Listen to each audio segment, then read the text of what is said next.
नमस्कार दोस्तों, कैसे हो आप। कृष्णा क्लासेस में आपका बहुत बहुत स्वागत है।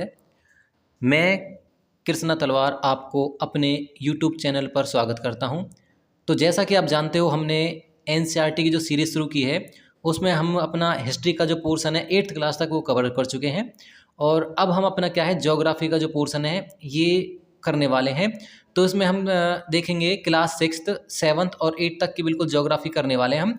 और देखें तो ये आपके एग्ज़ाम के लिए सी टेट है, एच टेट है, या आप देखें तो EMRS भी है। तो इन सभी एग्ज़ाम के लिए क्या है, बहुत ही इंपॉर्टेंट है। KVS है, NVS है, सभी के लिए जिसमें NCERT पूछी जाती है, उन सभी एग्ज़ामों के लिए क्या है, ये बहुत ही ज़्यादा इंपॉर्टेंट है SST पोर्शन के लिए। और देखिए तो हम अपना आज देखें तो जो क्लास 6 का जो चैप्टर फर्स्ट है सौरमंडल में पृथ्वी, ये करने वाले हैं। और ऐसे ही अभी देखें तो इसी वीडियो में देखेंगे हम क्लास 6 का जो चैप्टर फर्स्ट है, सेकंड और थर्ड, ये तीनों ही कवर करने वाले हैं। और इस चैप्टर को अगर देखें तो हम बिल्कुल अच्छे से वीडियो के माध्यम से, जो 3D वीडियो है उसके माध्यम से, तथा जो इमेज हैं उनके माध्यम से बिल्कुल अच्छे तरीके से क्या है इसे कवर करेंगे हम। तो चलो शुरू करते हैं हम। अपना जो चैप्टर है क्लास 6 का चैप्टर फर्स्ट है सौरमंडल में पृथ्वी। तो अगर देखें तो पृथ्वी की स्थिति कहाँ है सौरमंडल में, वो हम जानने वाले हैं। तो चलिए शुरू करते हैं। देखें तो देखो इसमें हम क्या क्या सीखने वाले हैं। तो इसमें हम सीखेंगे जो खगोलीय पिंड क्या हैं, तारे क्या हैं, ग्रह क्या हैं, सूर्य और आकाशगंगा, इन सभी के बारे में हम जानेंगे। तो देखेंगे इन्हें हम जो 3D वीडियो और फोटो हैं उनके माध्यम से आपको अच्छे से समझाएंगे कि एक तरीके से क्या क्या चीज़ें किस प्रकार ये काम करती हैं। तो देखते हैं सबसे पहले जो खगोलीय पिंड क्या होते हैं। जो हमारा पहला ही पॉइंट है कि जो खगोलीय पिंड, जैसे मैंने आपको बताया है कि हम खगोलीय पिंड के बारे में जानेंगे, जो इस पॉइंट है। तो सबसे पहले देखेंगे कि ये खगोलीय पिंड आखिर में होते क्या हैं। तो देखेंगे जो सूर्य, चंद्रमा तथा ये सभी वस्तुएं जो रात के समय मतलब आकाश में चमकती हैं, सारे के सारे क्या है, खगोलीय पिंड कहलाते हैं। इन्हें हम खगोलीय पिंड कहते हैं। जो हम जब आसमान में रात को देखते हैं तो हमें एक तरीके से देखते हैं कि ऐसा लगता है जैसे हीरे जड़े हों आकाश में। तो इस प्रकार हम एक तरीके से जो हमें दिखते हैं वो सभी के सब क्या है, हम खगोलीय पिंड कह सकते हैं। अब देखेंगे उनमें एक तारे भी आ जाते हैं। तो तारे के क्या एक तरीके से विशेषता है कि देखो कुछ खगोलीय पिंड बड़े आकार वाले तथा गर्म होते हैं, ये गैसों से बने होते हैं। तो कुछ क्या आकार में बड़े होते हैं तथा गैसों से बने होते हैं, और इनके पास अपना ऊष्मा तथा प्रकाश होता है, जैसे कि हमारा सूर्य है। तो सूर्य भी देखें तो एक तरीके से तारा ही है। इनके बारे में आप जानते हो कि तारे क्या हैं। तो जिनके पास अपनी ऊष्मा तथा अपना प्रकाश होता है वो क्या है, वो तारे हैं। देखेंगे नक्षत्र मंडल, देखेंगे क्या है नक्षत्र मंडल। तो देखो तारों के विभिन्न समूह द्वारा बनाए गए विभिन्न आकृतियां, जो तारों के द्वारा बनाए गए जो आकृतियां हैं उन्हें क्या कहते हैं, उन्हें नक्षत्र मंडल कहते हैं। और एग्जाम के लिए क्या है, अर्सा मेजर क्या है, बिग बियर, एक ही बात है। तो ये एक तरीके से इसका एग्जाम्पल है। इमेज में आप अच्छे तरीके से इसे देख सकते हैं कि क्या है जो अर्सा मेजर और क्या है जो बिग बियर है। और देखें जो अर्सा मेजर का आपने सप्तऋषि के नाम जरूर जाना होगा कि सप्तऋषि क्या है, इन्हीं का एक भाग सप्तऋषि भी है, जो 7 तारों का समूह है। आप बिल्कुल इमेज में देख सकते हो, फोटो में देख सकते हो कि सप्तऋषि एक तरीके से किस प्रकार दिखाया गया है। तो ये हो जाएगा हमारा अर्सा मेजर हो गया और सप्तऋषि। देखें तो अब देखेंगे ध्रुव तारा, इसी भी आप इमेज में देख सकते हो कि ध्रुव तारे को भी। तो देखो ध्रुव तारा जो क्या है, उत्तर दिशा को बताता है, यह हमेशा एक ही स्थान पर रहता है। तो ये एक तरीके से क्या है, जो ध्रुव तारे के बारे में बताया गया है कि अगर देखिए प्राचीन समय में अगर देखें दिशा के लिए इसी तारे का इस्तेमाल किया जाता था, जो है ध्रुव तारे का ही। अब देखें तो ग्रह क्या होते हैं, ग्रह के बारे में देखेंगे। देखो कुछ खगोलीय पिंडों में क्या है, अपना प्रकाश एवं ऊष्मा नहीं होती है, ये तारों के प्रकाश से क्या है, प्रकाशित होते हैं। जैसे हमारा अगर देखें तो जो सूर्य के प्रकाश से क्या है, जो अन्य ग्रह हैं वो चमकते हैं। तो इसी प्रकार दर्शाए गए हैं। अगर देखें जो प्लेनेट है, तो जो प्लेनेट है वो ग्रीक भाषा प्लेनेडाई शब्द से बना है। तो जो प्लेनेट शब्द है जो क्या है, ग्रीक भाषा के प्लेनेडाई से बना है, अर्थात क्या है, परिक्रमा। इसका मतलब होता है परिक्रमा करना है, चारों ओर घूमना। अगर देखें तो ग्रहों के बारे में आप बिल्कुल अच्छे से इस इमेज में देख सकते हो कि ग्रह क्या है, हमारे जो 8 ग्रह दे रखे हैं, बाकी 9वां ग्रह को हटा दिया गया था। तो इस प्रकार क्या है, आप इस इमेज में देख सकते हो कि 8 के 8 ग्रहों के बारे में। सूर्य केंद्र में है और देखें तो 8 के 8 ग्रह एक तरीके से सिक्वेंस वाइज दे रखे हैं। तो देखें बृहस्पति, शनि तथा यूरेनस के चारों ओर छल्ले हैं। तो इसमें आप देखेंगे कि जो तीन जो ग्रह हैं, हम ज़्यादातर जो बृहस्पति के ग्रह के चारों ओर मानते थे, सॉरी शनि के बारे में, परंतु क्या है बृहस्पति तथा शनि और यूरेनस इन तीनों के ही क्या है आसपास छल्ले हैं। आप इस इन छल्लों के बारे में आप देख सकते हो किस प्रकार ये छल्ले दे रखे हैं। देखो वीडियो में कितने अच्छे से दिखाया गया है, इसमें देख सकते हो इमेज में भी, और इस थोड़ी सी जो वीडियो का पार्ट है इसमें भी आप देख सकते हो कि किस प्रकार क्या है दिखाया गया है कि बृहस्पति, शनि तथा यूरेनस के चारों तरफ छल्ले होते हैं। अब देखेंगे थोड़ा सा हम सौरमंडल के बारे में। तो सौरमंडल के बारे में जान लेते हैं कि सूर्य के परिवार को सौरमंडल कहा जाता है, जो मैंने आपको बताया है। देखो इसमें जो हमारे 8 ग्रह हैं वो भी आ जाते हैं, नक्षत्र हैं, छोटे छोटे उपग्रह हैं, ये भी इसी में आ जाएंगे। तो देखें तो सूर्य के परिवार को सौरमंडल कहा जाता है। सूर्य, 8 जो ग्रह हैं, उपग्रह हैं, कुछ अन्य खगोलीय पिंड जैसे कुछ क्षुद्र ग्रह एवं क्या है उल्का पिंड मिलकर क्या है सूर्य सौरमंडल का क्या है निर्माण करते हैं। इस प्रकार देखें तो ये हमारे एक तरीके से सौरमंडल में कौन कौन से आ जाएंगे, तो ये सारे के सारे से आप बिल्कुल अच्छे से याद कर लें। पूछ सकता है एग्जाम में कि भैया इसमें से कौन सा नहीं है, तो आपको नहीं वाला पकड़ना है। तो या पूछ सकते हैं इसमें से कौन से हैं, ऐसे करके आपसे क्वेश्चन पूछ लेगा। तो इनका अगर देखें तो मुख्य है वो सूर्य है जो केंद्र में है। तो इस प्रकार देखें तो सौरमंडल के बारे में हमने जाना है, और देखेंगे थोड़ा सा और आगे भी।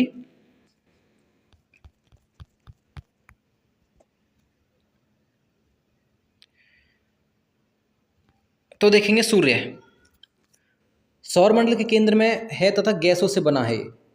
देखें जो सूर्य है वो मतलब काफ़ी गैसों से बना है। अगर देखें तो पृथ्वी से इसकी दूरी देखेंगे तो 15 करोड़ क्या है किलोमीटर ये क्या है पृथ्वी से ये दूर है। सूर्य से दूर मतलब ग्रह अगर देखें तो इनकी स्थिति दे रखी है, आप इमेज में अच्छे तरीके से आपने पहले भी देखा था और अब भी देखते हैं कि क्या है बुध तथा देखो ये सूर्य है, उसके जो देखेंगे दूरी सबसे देखेंगे सबसे पास बुध है, शुक्र है, पृथ्वी है, मंगल है, बृहस्पति है, शनि है, यूरेनस और नेपच्यून है। ऐसे करके एक तरीके से क्या है सारे के सारे ग्रह दे रखे हैं सीक्वेंस वाइज। अगर देखें तो इन्हें हम याद करने के लिए एक ट्रिक का भी इस्तेमाल कर सकते हैं। अगर देखें तो हम जो सप्ताह में है जो वीक दे रखे हैं उनके नाम जो हिंदी में है उन्हीं से इन्हें हम जान सकते हैं। सबसे पहले आता है बुध, आता है बुध से स्टार्ट कर लो, फिर एक दिन छोड़ सकते हैं आप, बुध के बाद में जो बृहस्पति आता है उसे छोड़ दो, फिर शुक्र, शुक्र के बाद में शनिवार है जो शनि है उसे आप छोड़ दो, उसके बाद में जो संडे आता है तो उसे की जगह पृथ्वी रख लो। तो बुध है, शुक्र है, पृथ्वी है, फिर सोमवार को छोड़कर फिर मंगल है, मंगल फिर बुधवार को छोड़कर फिर बृहस्पति है। तो ऐसे करके हम इन जो 5 हैं इन्हें हम याद कर सकते हैं, 1 2 3 4 5, इन 5 को हम याद कर सकते हैं। और उसके बाद में छठा भी याद कर सकते हैं, फिर शुक्रवार को छोड़कर फिर शनिवार आता। तो एक एक दिन छोड़कर क्या है हम इन्हें अच्छे से याद कर सकते हैं 6 के 6 को। फिर उसके बाद में क्या है अरुण और वरुण को हम याद कर सकते हैं। ऐसे करके यूरेनस और नेपच्यून है, ऐसे करके क्या है हम इन्हें याद कर सकते हैं अपने जो 9 के 9 ग्रहों को। उसके बाद में देखेंगे बुध, बुध सबसे पास है और ये क्या है पृथ्वी सॉरी जो सूर्य है उसके चक्कर लगाने में इसे 88 या 88 दिन लगते हैं। तो ये देखा हमने कि जो बुध है उसके बारे में कुछ जाना है फैक्ट हमने कि जो सूर्य है उसे क्या है 88 दिन लगते हैं परिक्रमा करने में। तो आगे देखेंगे शुक्र है, शुक्र क्या है पृथ्वी का जो जुड़वा ग्रह माना जाता है।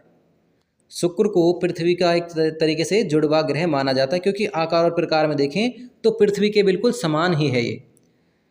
तो ये चीज़ हमने जानी है। उसके बाद में देखेंगे आकाशगंगा क्या होती है। आकाशगंगा अगर आप देखें तो इमेज में देख सकते हैं अच्छे से आकाशगंगा के बारे में, इस बहुत अच्छे से दे रखे हैं इस इमेज में कि आकाशगंगा क्या होती है। चलो आकाशगंगा के बारे में जान लेते हैं, जिसे हम एक तरीके से हमारी कौन सी मिल्की वे है। तो देखो लाखों तारों का समूह जो क्या है चौड़ी पट्टी की तरह एक चमकदार रास्ते की तरह दिखाई देती है। तो ये एक तरीके से क्या है इमेज में हम देख सकते हैं कि क्या है वो एक तरीके से क्या है आकाशगंगा है जो चौड़ी पट्टी है सफ़ेद पट्टी की तरह हम इसे देख सकते हैं। सौर मतलब देखो हमारा सौरमंडल इस आकाशगंगा का एक भाग है। तो हमारा जो सौरमंडल है वो इसी आकाशगंगा का एक भाग है। देखेंगे ब्रह्मांड, तो देखो लाखों आकाशगंगाएं हैं जो हमने आकाशगंगा देखी। तो ऐसे करके क्या है बहुत सारे एक तरीके से जो आकाशगंगाएं होती हैं वो मिलकर एक तरीके से पूरे पूरे ब्रह्मांड का निर्माण करती हैं। अब देखेंगे प्लेटो, मतलब प्लेटो भी क्या है, ग्रह था। ये अलग से पॉइंट रखा है कि प्लेटो जो है वो भी ग्रह था, परंतु क्या है 2006 में, अगस्त 2006 में एक बैठक हुई थी अंतर्राष्ट्रीय खगोलीय संगठन ने जो की थी, उसमें क्या है इसे बौना ग्रह या ग्रह की श्रेणी से हटा दिया गया था। पहले हम 9 ग्रह कहते थे, तो अब क्या है वो 8 ही ग्रह बचे हैं। अब देखेंगे नेक्स्ट है क्षुद्र ग्रहों के बारे में देखेंगे।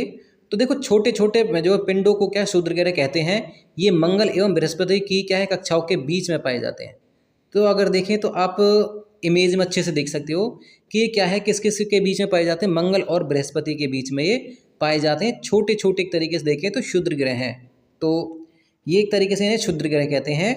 तो अगर देखें नेक्स्ट हमारा क्या है उल्कापिंड। उल्कापिंड क्या होती हैं, तो सूर्य के चारों तरफ चक्कर लगाने वाले पत्थरों के छोटे छोटे टुकड़ों क्या है उल्कापिंड कहते हैं। जो छोटे छोटे तरीके से पत्थर हैं, ये क्या होता है कभी कभी क्या है पृथ्वी के इतने पास आ जाते हैं कि क्या है पृथ्वी से टकराने की स्थिति पैदा हो जाती है।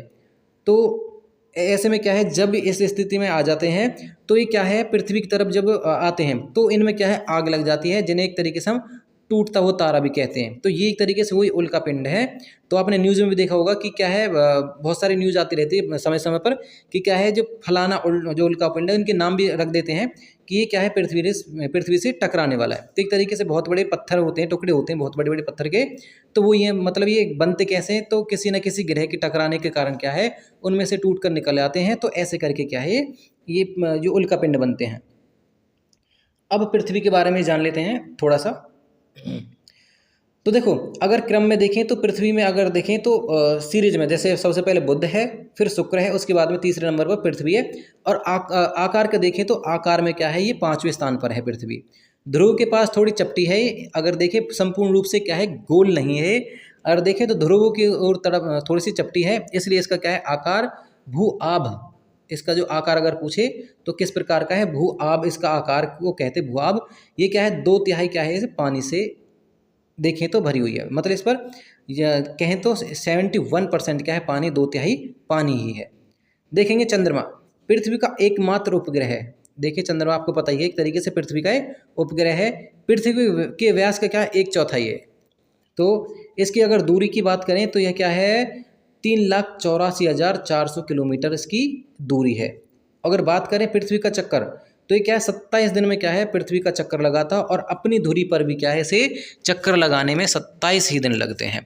तो इस प्रकार क्या है हमने एक मिनट, तो हमने क्या है ये जो फर्स्ट चैप्टर है जो क्लास 6 का फर्स्ट चैप्टर है सौरमंडल में क्या है पृथ्वी, ये हम अच्छे से एक बार कवर कर चुके हैं अच्छे से। और अगर आपके कुछ त्रुटि रह चुकी हैं, हो सकता है कुछ कमी रह गई है, तो आप बिल्कुल कमेंट में लिख सकते हैं भाई कि आपके मैं एक तरीके से उन्हें बता सकते हैं और आगे से उन्हें एक तरीके से हम सॉल्व करने की कोशिश करेंगे या आपको कमेंट में बताने की कोशिश करेंगे। चलो देखते हैं अगला चैप्टर हमारा सेकंड चैप्टर है ग्लोब, मतलब अक्षांश एवं देशांतर रेखाएं हैं, ये नहीं हम जानेंगे। भी एक तरीके से बहुत अच्छा टॉपिक है। अगर देखें जो अक्षांश और देशांतर जो रेखाएं हैं वो क्या है काल्पनिक रेखाएं। देखो इसमें हम जानेंगे टॉपिक में कि अक्षांश रेखाएं, देशांतर रेखाएं, उष्ण कटिबंधीय क्षेत्र, शीतोष्ण कटिबंधीय क्षेत्र और क्या शीत कटिबंधीय क्षेत्र, इनके बारे में हम सभी के बारे में जानेंगे। तो देखते हैं सबसे पहले भूमध्य विषुवत वृत्त, ये क्या है जिसे हम इंग्लिश में इक्वेटर कहते हैं और हिंदी में कहते हैं भूमध्य रेखा। तो भूमध्य विषुवत वृत्त देखेंगे इमेज में दे रखा है, देखो इक्वेटर जो इसमें यहाँ पर देख सकते हो अच्छे से। तो पृथ्वी को अगर क्या है एक बार इसमें जान लेते हैं। देखो पृथ्वी को बीचों बीच मतलब खींची गई जो रेखा है जो काल्पनिक रेखा है उसे हम क्या है भूमध्य रेखा कहते हैं। अगर देखें ये पृथ्वी को 2 हिस्सों में बांटता है, उत्तरी गोलार्ध तथा दक्षिणी गोलार्ध। उत्तर में स्थित जो आधा भाग है उसे उत्तरी गोलार्ध, दक्षिण में आधा भाग है उसे दक्षिणी गोलार्ध हम कहते हैं। तो आप एक अच्छे से एक बार देख सकते हो इस इमेज में भी कि क्या है उत्तरी गोलार्ध और क्या है दक्षिणी गोलार्ध में क्या है इसने इसे बांट दिया है। अब देखते हैं अक्षांश जिन्हें हम समांतर रेखाएं कह सकते हैं। तो अक्षांश रेखा है समानांतर रेखा है। इस इमेज में आप देख सकते हो अच्छे से कि जो सीधी खींची गई लाइन है, एक मिनट, जो इस प्रकार सीधी लाइन खींची है उन्हें एक तरीके से हम क्या है अक्षांश रेखाएं कह सकते हैं। देखेंगे तो विषुवत वृत्त, एक मिनट, ठीक, विषुवत वृत्त से क्या है ध्रुव तक रेखा, क्योंकि क्या है ये विषुवत वृत्त से क्या है ध्रुवों की ओर ही चलती है, तो विषुवत वृत्त से क्या है ध्रुवों तक क्या है जो रेखाएं हैं उन्हें अक्षांश रेखाएं कहते हैं। अक्षांशों को क्या है अंश में मापा जाता है, इन्हें एक तरीके से देखेंगे अभी अंशों में ही, तो इन्हें क्या है अंश में मापा जाता है। विषुवत जो 0 अंश को दर्शाता है, जो एक तरीके जो बीच में जो जैसे आप देख सकते हो ये हमारी पृथ्वी है और जो बीच में जो लाइन खींची गई है ये हमारी कौन सी है, ये हमारी ये भूमध्य रेखा है। और ऐसे ही एक तरीके से जो लंबवत बहुत सारी कुछ रेखाएं खींची गई हैं उन्हें हम एक तरीके से क्या कह सकते हैं, उन्हें हम अक्षांश रेखाएं कह सकते हैं। और जो जो भूमध्य जो रेखा वाली जो लाइन है इसे हम 0 अंश कह सकते हैं। तो एक तरीके से हमारी 0 अंश है ये विषुवत जो रेखा है 0 अंश को क्या है दर्शाता है। अक्षांश रेखाएं क्या है टोटल कितनी है, अगर ऐसे देखें तो ये टोटल रेखाएं 180 हैं, 180 रेखाएं हैं। उत्तर मतलब अगर उत्तर में देखें तो उत्तरी अक्षांश, यहाँ से देखेंगे जो लाइन है इक्वेटर, इससे जो ऊपर वाली देखेंगे ये सारी की सारी क्या है उत्तरी अक्षांश वाली रेखाएं, और जो नीचे वाली हो जाएंगी हमारी ये कौन सी हमारी दक्षिण अक्षांश वाली क्या है रेखाएं हो जाएंगी। चलो चलते नेक्स्ट, एक मिनट। उसके बाद में देखेंगे इसमें एग्जाम्पल ले गया है बहुत अच्छा सा, महाराष्ट्र में क्या है चंद्रपुर, ब्राजील में क्या है बेलो, ब्राजील में जो बेलो, दोनों एक ही क्या है अक्षांश 20 अंश पर स्थित है। देखते हैं दोनों ही क्या है 20 अंश पर है, परंतु क्या अगर देखें जो चंद्रपुर है वो उत्तरी अक्षांश में है, परंतु क्या जो हेरिजोटे है जो है वो क्या है हमारा दक्षिण अक्षांश में पड़ता है। तो ये फर्क है थोड़ा सा कि उत्तरी अक्षांश और दक्षिण अक्षांश दोनों 0 से शुरू होकर क्या है 1 2 3 4 ऊपर की तरफ और 1 2 3 4 ऐसे करके नीचे, परंतु क्या है इन्हें हम उत्तरी और दक्षिणी के हिसाब से लिखते हैं। देखेंगे अक्षांश पूर्ण वृत्त बनाते हैं। अगर देखें तो जो अक्षांश है जैसे मान लो ये पृथ्वी है, एक मिनट, ये पृथ्वी है और क्या है ये बिल्कुल ऐसे खींचे हुए तो मतलब पूर्ण वृत्त बना रहे हैं। देखें तो ये पूर्ण वृत्त बनाते हैं, ये बिल्कुल कटे पेटे नहीं रहते, परंतु अगर देशांतर लाइनों को देखें तो देशांतर लाइनें मतलब अर्धवृत्त बनाती हैं, मतलब यहाँ से शुरू होती हैं और यहाँ एक खत्म हो चुकी है, मतलब पृथ्वी गोल है तो ऐसे करके यहाँ से यहाँ तक खत्म हो जाते हैं, ऐसे करके इधर भी है, इस प्रकार हम इधर और इधर देख सकते हैं ऐसे करके। तो ये अर्ध देखें तो अर्धवृत्त बनाते हैं, परंतु क्या है जो हमारी अक्षांश रेखाएं हैं वो पूर्ण वृत्त बनाती हैं। एक मिनट देखें तो आगे तो क्या है जो हमारे अक्षांश पूर्ण वृत्त बनाते हैं, परंतु क्या देशांतर अर्धवृत्त बनाते हैं। ये चीज़ आप समझ चुके होंगे। ध्रुव की ओर क्या है बढ़ते हुए ये छोटी मतलब होती जाती हैं अगर देखें, परंतु जो ये है ध्रुव की ओर, अगर जो जैसे आप एग्जांपल ले सकते हो ये पृथ्वी है और देख सकते हैं कि ध्रुव की ओर ये ध्रुव है यहाँ और यहाँ, तो अगर ये सबसे बड़ी लाइन होगी क्योंकि पृथ्वी यहाँ से एक तरीके से ज़्यादा देखें तो मोटी होती है यहाँ से, अगर ऊपर की तरफ चलेंगे तो छोटी होती जाती हैं। छोटी का मतलब है क्योंकि चारों तरफ फैली हुई हैं तो इनकी जो लंबाई है कम होती जाती है। इस प्रकार कहा गया है कि जो ये ध्रुव की ओर जाते हुए क्या है ये छोटी होती जाती हैं। अक्षांश के बीच की दूरी क्या है 111.13 किलोमीटर है, मतलब प्रति एक अगर देखें तो अक्षांश के जो बीच की दूरी है वो कितनी है, वो 111.13 किलोमीटर की इसकी दूरी है। अगर देखें कर्क रेखा के बारे में आप नहीं जानते तो एक बार इमेज में भी देख सकते हो आप, बाकी हम यहाँ भी ड्रॉ कर देंगे तो आप जो कर्क रेखा को अच्छे से देख सकते हो इमेज में। तो अब एक बार देखें तो यहाँ पर भी दिखा देते हैं आपको। देखो इस प्रकार हमारी क्या है पृथ्वी है, ये क्या है इक्वेटर जैसे हम कह सकते हैं, उसके जो 23.5 डिग्री ऊपर क्या है हमारी कर्क रेखा है और 23.5 डिग्री नीचे ही क्या है अगर देखेंगे दक्षिण में तो हमारी मकर रेखा है। तो ये कर्क रेखा हम देख सकते हैं जो 23.5 डिग्री है, मतलब उत्तरी गोलार्ध में है, तो ये कर्क रेखा है। उत्तरी गोलार्ध में क्या 23.5 डिग्री उत्तर में क्या है कर्क रेखा है, और मकर रेखा देख सकते हो आप इमेज में देखा आपने कि दक्षिण गोलार्ध में 23.5 डिग्री नीचे जो दक्षिण में है वो क्या है आपकी, वो मकर रेखा है। अब देखते हैं उष्णकटिबंधीय क्षेत्र। उष्णकटिबंधीय क्षेत्र कौन सा आप इमेज में अच्छे से देख सकते हो, बाकी जो समझाने के लिए बहुत आसान है। कर्क रेखा तथा मकर रेखा के जो बीच का क्षेत्र है वो क्या हमारा उष्ण कटिबंधीय क्षेत्र कहलाता है। कर्क रेखा तथा मकर रेखा के जो बीच का क्षेत्र, सिंपल है बिल्कुल, वो क्या है आपका उष्ण कटिबंधीय क्षेत्र कहलाता है। देखें शीतोष्ण कटिबंधीय क्षेत्र क्या किसे कहते हैं। अब देखो जहाँ कर्क रेखा है, मतलब जहाँ कर्क रेखा है और उससे ऊपर, और इसी प्रकार अगर देख सकते हैं कि दक्षिण साइड भी और उत्तर साइड भी दोनों ही तरफ क्या है जो है, जैसे नीचे वाली तो मकर रेखा है और ऊपर वाली क्या है हमारी कर्क रेखा है। तो कर्क रेखा से अगर देखें ऊपर की तरफ, आप इमेज में देख सकते हो वाला पार्ट है, तो देख सकते हैं ये क्या है हमारे एक तरीके से ये जो शीतोष्ण कटिबंधीय क्षेत्र है, मतलब मकर रेखा तथा दक्षिण ध्रुव के जो बीच में है, जो दक्षिणी ध्रुव वृत्त के जो बीच की जो लाइन है वो हमारी कौन सी है, हमारी शीतोष्ण कटिबंधीय। और जो इससे ऊपर वाला पार्ट है ऐसे ही दक्षिण में और ऐसे ही उत्तर में, दोनों में ही शीत कटिबंधीय क्षेत्र है। आप इमेज में देख सकते हो उत्तर ध्रुव वृत्त से क्या है ध्रुव तक, बिल्कुल एंड तक अगर देखेंगे यहाँ से इलाका बहुत ही ठंडा होता है, तो इन्हें हम क्या कहते हैं, इसे हम शीत कटिबंधीय क्षेत्र कहते हैं। थोड़ा सा और है। अब देखो अब देशांतर रह गया हमारा, अक्षांश हमने अच्छे से जान लिया है, अब देशांतर के बारे में जान लेते हैं। ये क्या है, लंबवत रेखा होती है। देखें तो ये क्या है, लंबवत रेखा होती है, मतलब सीधी ऐसे करके लंबी रेखा होती है। तो ये क्या है, लंबवत रेखाएं होती हैं। और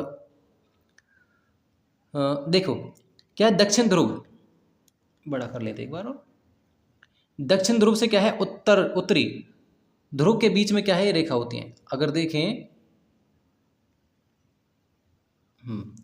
तो क्या है, ये हो गया दक्षिणी ध्रुव और ये हो गया उत्तरी ध्रुव। तो दक्षिणी ध्रुव से अगर देखें उत्तरी ध्रुव की तरफ ऐसे करके क्या है फैली होती हैं, तो ये क्या हो जाती है हमारी कौन सी है, देशांतर रेखाएं हैं। ये ध्रुव की ओर क्या है बढ़ने पर इनकी क्या बीच की क्या है दूरी घटती जाती है। अगर देखें तो यहाँ से शुरू होती है और जो इससे जो अगली नेक्स्ट लाइन जाएगी वो ऐसे करके क्या है इनकी जो दूरी है, जो इनके बीच की दूरी है, अगर इसे आप देख सकते हो यहाँ से यहाँ ज़्यादा है और यहाँ बिल्कुल जीरो हो जाती है। अगर देखें जो विषुव, आप देख सकते हो कि विषुवतों पर यहाँ पर क्या है जीरो हो जाती है, बिल्कुल यहाँ जीरो है, यहाँ जीरो है। अगर देखें इनके यहाँ पर बीच की दूरी सबसे ज़्यादा होती है और जैसे ऊपर की तरफ जाती है ये क्या है एक तरीके से जीरो हो जाती है। आप इमेज में देख सकते हो अच्छे से। और देखो देखते हैं कि ध्रुवों पर क्या है ये जीरो हो जाती है। सभी देशांतर रेखाएं की क्या है लंबाई समान होती है। अगर इनकी लंबाई देखें तो सभी की समान है। अगर हमने अक्षांश रेखाएं देखी तो सभी की दूरी क्या है, सॉरी जो लेंथ है वो समान नहीं है। इनके अगर बीच की दूरी देखें जो सबसे ज़्यादा थी वो 111.32 है। तो देखा हमने कि 111.32, उनमें अगर देखें तो 111.14 थी, इसमें 111.36। इनकी संख्या कितनी है टोटल 360 है। और अगर देखें तो अक्षांशों की 180 थी, हमने देखा था। अब देखते हैं प्रमुख यामोत्तर, एक मिनट,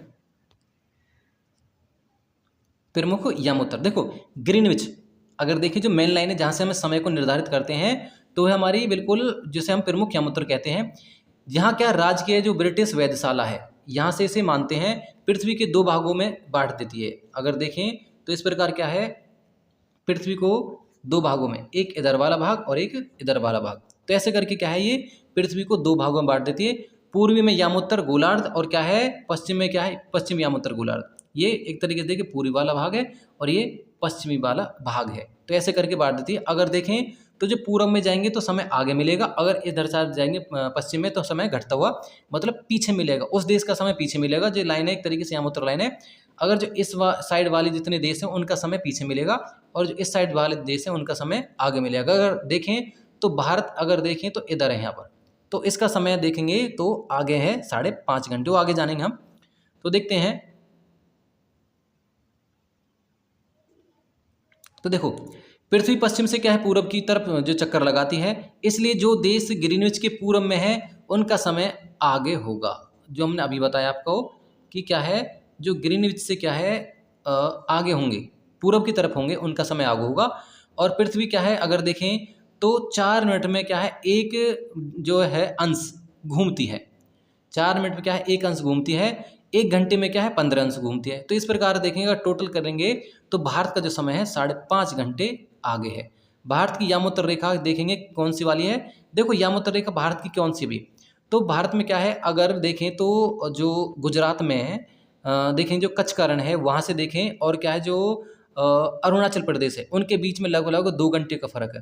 तो जो समय में कुछ परेशानी ना है, तो उसके लिए क्या है, एक जो यामोत्तर रेखा खींच ली है भारत में, जो 82.5 डिग्री पर है, पूर्व में है, क्योंकि हम पूर्व साइड देश में हैं, तो इसलिए क्या है एक रेखा खींच ली है, जिसे हम क्या एक तरीके से क्या है यामोत्तर रेखा कहते हैं।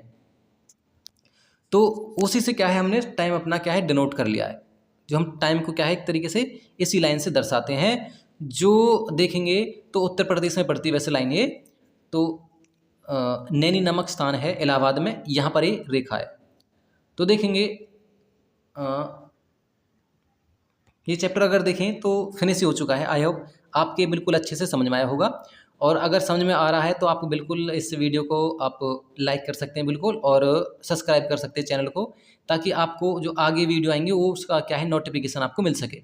तो देखें तो अगर आपको ये समझ में आया कि एक तरीके से भारत का जो समय है 5.5 घंटे कैसे है, तो एक बार हम इसको भी अच्छे से बता देते हैं आपको। तो देखेंगे तो 4 मिनट में क्या है, अगर देखिए 4 मिनट में 1 डिग्री घूमती है, और 1 घंटे में 15 डिग्री घूमती है। तो जब 1 घंटे में क्या है 15 डिग्री घूमती है, तो हम 5.5 घंटे आ गए। तो 2 घंटे में कितने घूमी आपका 30 डिग्री, और 4 घंटे में 60 डिग्री, और 5 घंटे में 75 75 हो गए। और उसके बाद में क्या है अगर देखें तो 1 डिग्री अगर देखें तो 75 हो चुके हैं, 75। तो बचे अगर देखें तो उसके बाद में हमारे पास 7 और बचते हैं 82.5 में।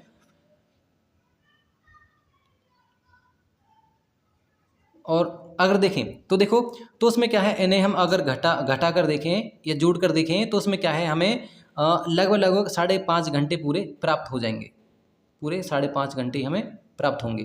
तो इस प्रकार देख सकते हैं हम कि जो हमारा जो भारत है वो क्या है, जो ग्रीनविच लाइन है उससे क्या है 5.5 घंटे हम समय में आगे हैं। तो अगर देखें तो ये हमारा जो चैप्टर है फिनिश हो चुका है। और अगर हम देखें जो हमारा तीसरा चैप्टर है जिसका नाम है पृथ्वी की गतियाँ, तो इन्हें अगर इस चैप्टर को और जान लेते हैं हम, जो हमारा चैप्टर 3 है पृथ्वी की गतियाँ। उसके बाद में देखें तो हम अपने मतलब 4th 5th और 6th जो इसमें 6 चैप्टर हैं उन्हें हम हो सकता है नेक्स्ट वीडियो में देखें, क्योंकि वीडियो कुछ ज़्यादा ही लंबी हो जाएगी, लगभग लगभग 1.5 घंटे भी हो सकते हैं। बाकी अगर आप इसमें इतना ही करेंगे लगभग लगभग 35-40 मिनट अब भी हो जाएंगे।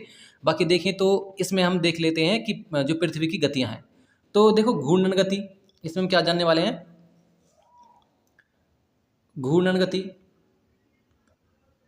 परिक्रमण गति, उत्तर अयनांत और क्या है दक्षिण अयनांत, इसके बारे में हम जानने वाले हैं। तो जूम कर लेते हैं। देखो घूर्णन गति आपको पता है, जब पृथ्वी अपने अक्ष पर घूमती है तो उसे क्या है घूर्णन गति कहते हैं। ऐसे देखेंगे परिक्रमण, जब सूर्य के चारों तरफ जो चक्कर लगाती है तो हम क्या है उसे क्या है हम परिक्रमण गति कहते हैं। पृथ्वी का अक्ष ऐसे क्या है, अक्षीय सतह से क्या है 66.5 डिग्री क्या है कोण बनाती है। अगर देखें तो 66.5 डिग्री का कोण किस प्रकार बना रही है, तो इसे हम एक तरीके से इमेज से अच्छे प्रकार से देख सकते हैं। चलिए अब ये आपने देख चुके हैं इमेज से ही, तो आगे देखते हैं। देखो कक्षीय समतल,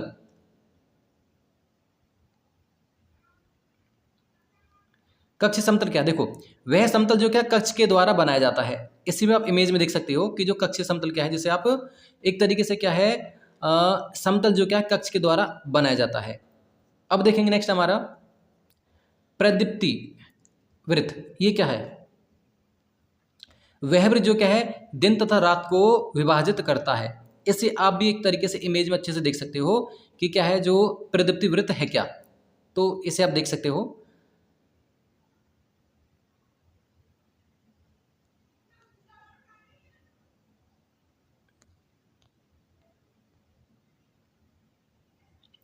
देखेंगे नेक्स्ट है पृथ्वी क्या है 365 बटा मतलब 104 में क्या है, एक तरीके से देखें तो पृथ्वी क्या है 365 दिन और क्या है 6 घंटे में क्या है पूरे चक्कर लगाती है सूर्य के। तो देखेंगे क्या है जो 6 घंटे हैं उन्हें हम अगर देखें तो साल में डिनोट नहीं करते हैं, उसे क्या है एक तरीके से 6 चौक 24, तो 4 अगर देखिए 4 साल में क्या है एक लीप ईयर बन जाता है। तो ऐसे क्या है हर 4 साल में अगर देखें तो एक लीप ईयर आता है। देखेंगे उत्तरी अयनांत क्या होता है, इसके बारे में जानेंगे। तो देखो उत्तरी गोलार्ध में 21 जून को सबसे लंबा दिन तथा सबसे छोटी रात होती है।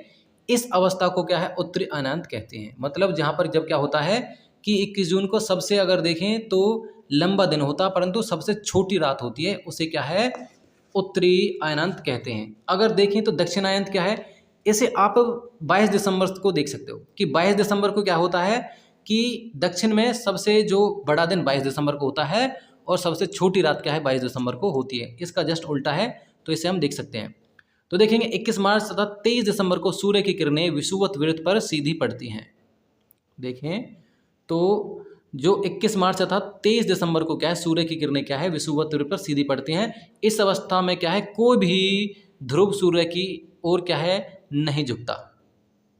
तो इसलिए क्या है पूरी ही पृथ्वी पर क्या है दिन और रात बराबर होते हैं। इसे हम क्या है विषुव कहते हैं। इसे हम एक तरीके से देखें तो इसे हम विषुव कहते हैं। तो इस प्रकार देखें तो जो हमारा ये चैप्टर है ये भी एक तरीके से फिनिश हो चुका है। तो आई होप आपको बिल्कुल अच्छे से ये समझ में आया होगा। अगर समझ में आया तो बिल्कुल आप सब्सक्राइब कर लो, ताकि क्या है आपको आने वाली जो वीडियो है बिल्कुल जो हम क्लास 6 का जो चैप्टर 3 देख चुके हैं, 4th 5th और जो 6th है वो भी आपको बिल्कुल नोटिफिकेशन जिनका प्राप्त हो सके। तो इस प्रकार देखें तो हमने अपने जो क्लास 6 का 3rd चैप्टर तक देख लिए। बाकी नेक्स्ट पार्ट में हम क्या है अपने जो 3 चैप्टर बचे हुए 6 क्लास के वो जल्दी देखेंगे। बाकी उसके बाद में फिर देखेंगे क्लास 7th और फिर क्लास 8 तक ऐसे ही कवर करेंगे। उसके बाद हम पॉलिटिकल करेंगे। तो ऐसे करके क्या है हम अच्छे से बिल्कुल चैप्टर को कवर करेंगे इसी प्रकार के नोट्स बनाकर। बाकी हमसे जुड़े रहिए और बाकी फ़िलहाल के लिए धन्यवाद।